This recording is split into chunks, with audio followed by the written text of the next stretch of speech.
You're about to experience a Muddy Boot production. Today on Wardens. For me, why you got my attention is the oddness of you just coming to a place, pulling in, setting up like you own it. Well, the only thing that I see that you do not have is the throwable PFD. Yes, sir. Sounds like they're trapped on an island. So make sure your door's shut and your window's up, and I don't want you falling out.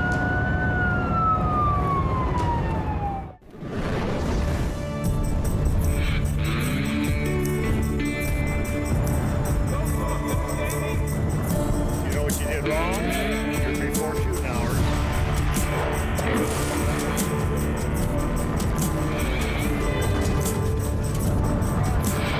we go. You want to go to jail, Jay?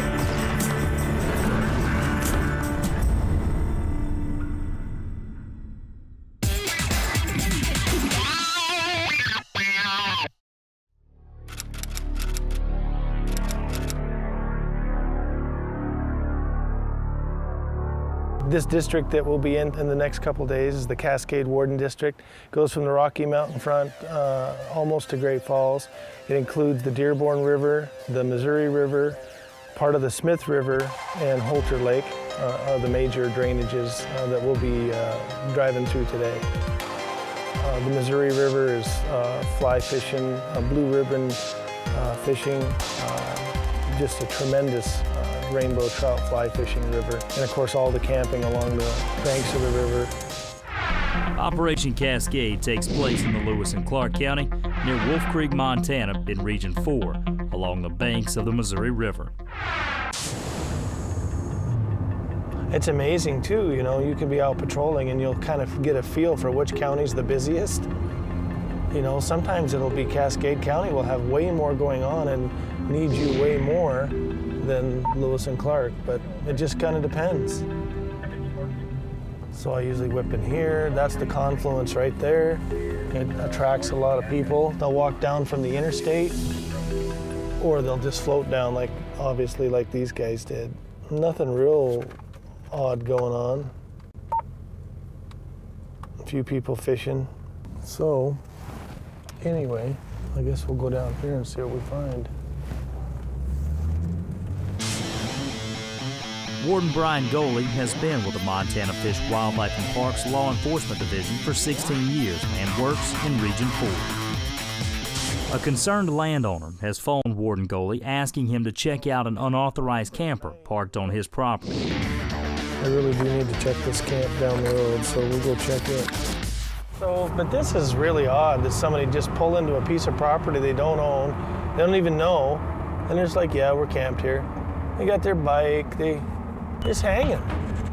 Get their generator, everything's cool. Just leave the gate open, it ain't no big deal.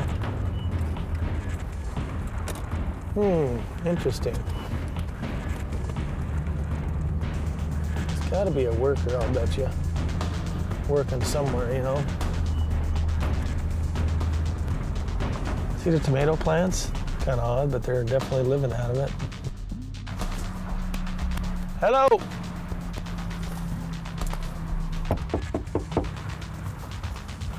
I don't see anybody here. Got kids, I think.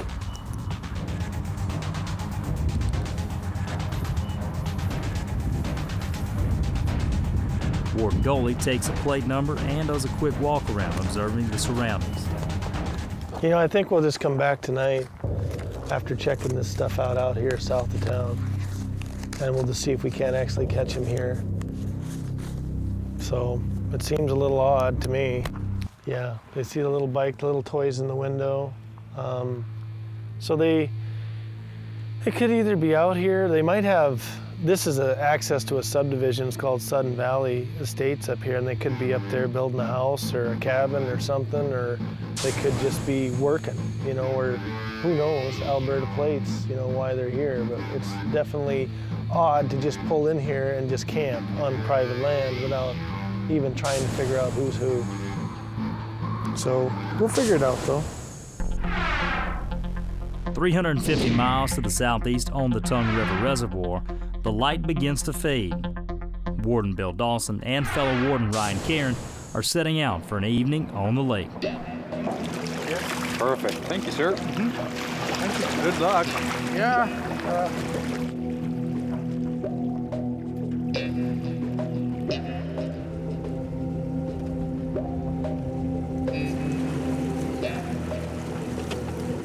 Can I get you to stop? Montana Game Wardens. You looking for a camp spot? Right off around the corner. Okay, we're just Montana Game Wardens. Just if we could just have you stop for a second. We're shut down, sir. Okay, yep. We'll just pull up alongside you. We're just out visiting with folks and checking safety equipment and such. So. Okay. You guys just getting in from doing a little fishing? Yep. Yeah. They are. It turned into a nice night, didn't it? Yeah. Stupid fish, though. Well, are you the boat owner? Yes, sir. Okay. Well, what I need to see, we're checking for safety equipment, is a wearable life jacket for everybody on board. Coming up on Wardens. Hey man, Hey, what's up? how's it going? Oh, just waking up. Peachy, huh? No, Other than actually- speeding, anything? Well, this is what. Oh heck yeah! I've been arrested plenty of times For what? for well, what I always say is not being a good.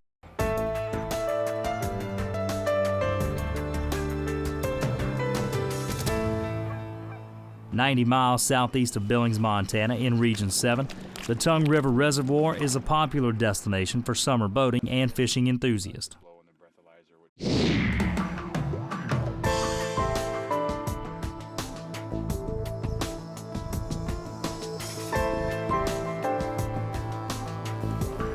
Wardens Bill Dawson and Ryan Cairn are on night boat patrol over the long 4th of July weekend.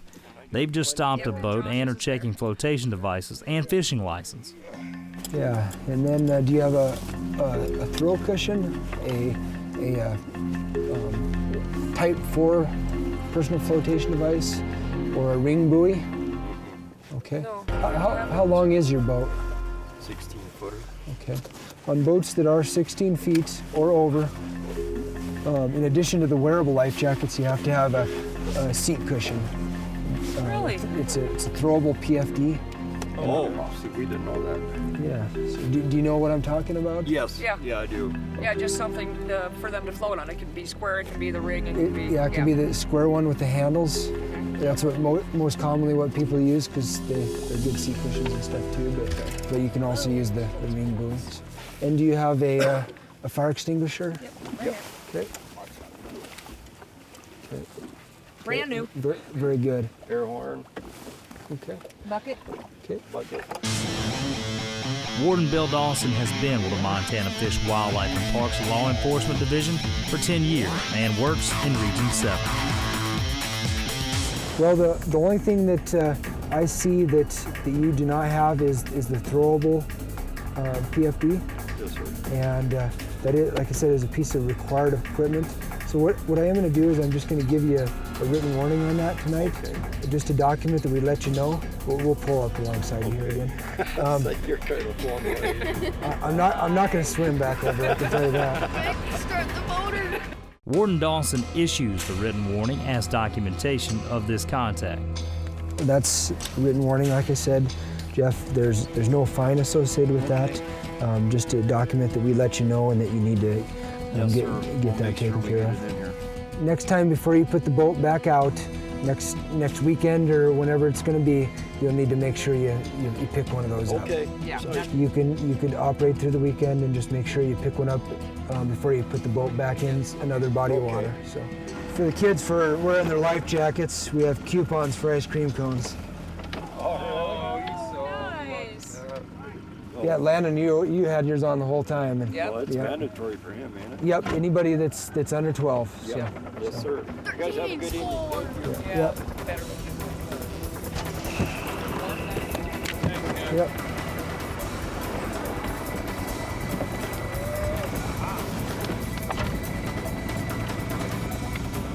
They give us 3 books of those. I got to get rid of them. Make Dairy Queen happy.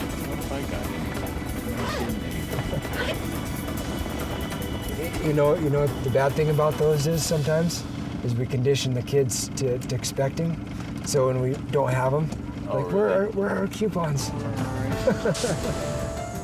When we return, it's back to Region 4 with Warden Brian Goalie. I've been arrested a bunch. I've never been convicted, not once. You know why? I've never been arrested for breaking the law. Uh-oh.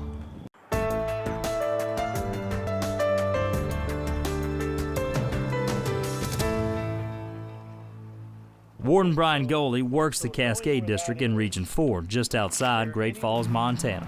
He's received a call from a landowner with concerns of an unknown camper parked on his property. Checking into this matter a day earlier, Warden Goalie found the camper unoccupied and returned the following morning. Not sure what's going on at all. Hello.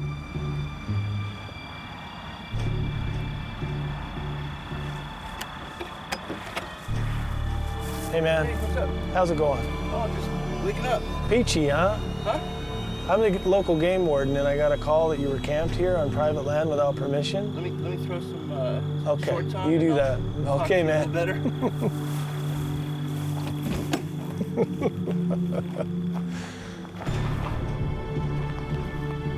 Talk to you a little bit better, yeah, I suppose. I got a complaint from the local landowner up here. This is his property. Okay. He wasn't really concerned, but he said he was really kind of confused why you were here. Well, Brian listens to the camper's story, then takes him back to the truck to get more information. Why don't you walk over here with me? So he just wants to know who's on his place and what's going on. I mean, as any private property landowner would. Oh, sure, yeah, no problem. Yeah. For me, why you got my attention is the oddness of you just coming to a place, pulling in, setting up like you own it, and it tells me everything I need to know about you. Okay. No, Other than actually- speeding, anything. Well, this is what. Oh, heck yeah, I've been arrested plenty of times. For what? For well, what I always say is not being a basically. Yeah. Yeah, you know, because I mean, there's no law that says you have to kiss ass, No. basically. And No, I'm not I good. understand that. Right, I'm sure, and you're pretty cool, obviously, but Right. I'm not real good at kissing ass. Right. Have So, you had any drug charges? No. Nothing like that? Never. Ever? Never. Okay. Never been charged with that?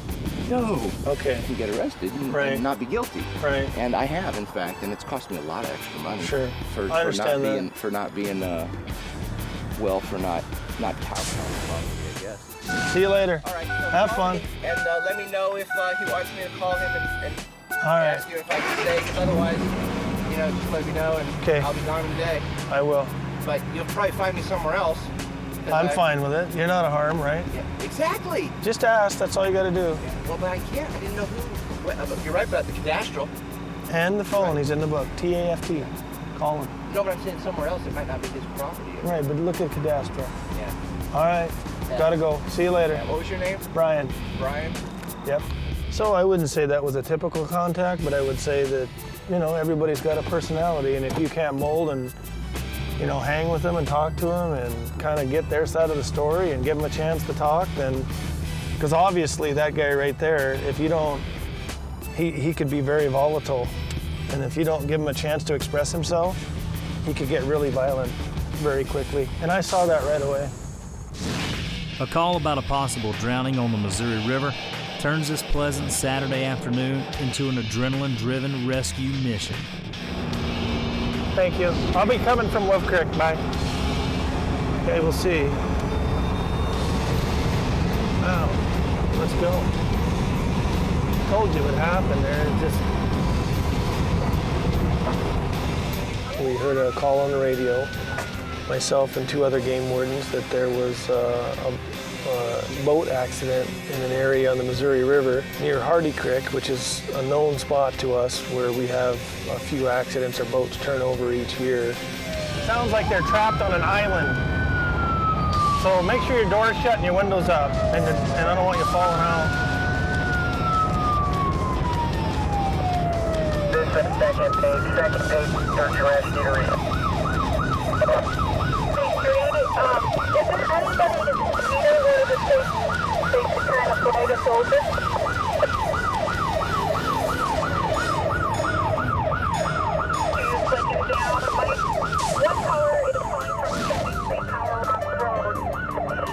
Time is of the essence when a person's life is on the line. When we return, it's a race against the clock.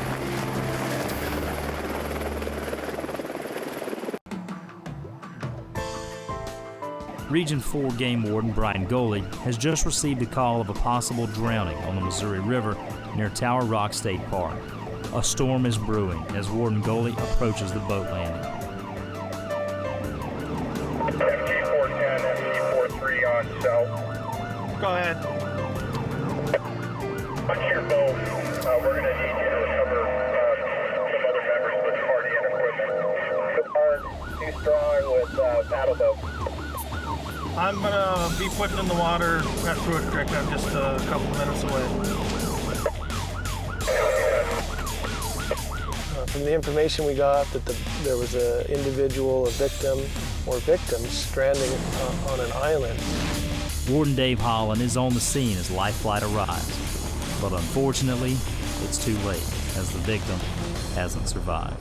We also know that knew that our QRU, I-15 QRU, in our fire department, volunteer fire department, was dispatched to that location to help with recovery. Yeah, there's another tiny little thing to cross. Can you hold that boat, you guys, and I'll be back, okay? Warden Brian Goalie's efforts of a rescue now turn into a recovery in helping the victim's friends and family from the island.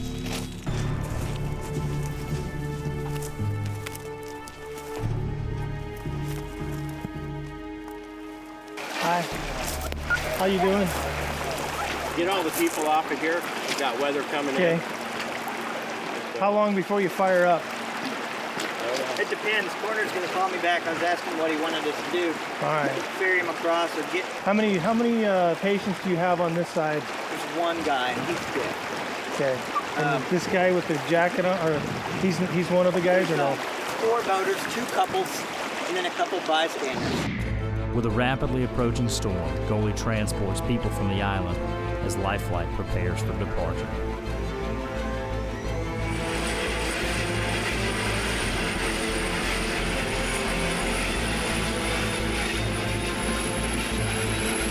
When we got there, we obviously found out that we had a victim that did not make it, and we helped recover that individual and the family members that were in the boat and all the rescuers, and safely got them to shore. Be careful, there might be a few rocks too.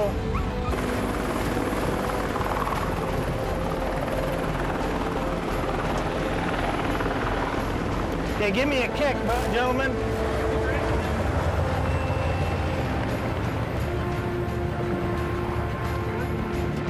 How do you want to do this? Bring. Are we going? Is the sheriff coming? He's going to decide. Yeah, he wants us to move him because of the storm. Okay, where do you want him? You want him over there? Where'd you say you wanted to meet him at? We can either take him to Pruitt Bay up here, Okay. or we can take him right across if we can get him up top. I'm worried about going up. That's what I'm thinking. Well, it's probably easier to get him there if you're thinking about going all the way upstream in the storm. We can get him up there with all the helpers we have. I think so, like too. Hand over hand. The victim is loaded on Warden Goalie's boat and transported to shore. Okay, here we go. Got a hand. Good. Take. Go with it. And it's unfortunate in this case that this happened. These are things that happen along the river corridor all the time. Not all the time, but at least we do each summer have to do, responses for people that need rescuing, whether there's drownings, boat accidents, swimming accidents, diving accidents along the river. We do respond to those and provide services and support to the local sheriff and search and rescue. Is the fire department going to take possession of it?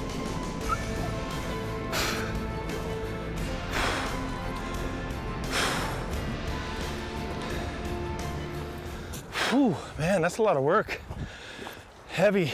Yeah, I just want to make sure we don't leave and they still need the boat. Is that it, Dave? Huh? Is that it? This is very unfortunate. It does happen.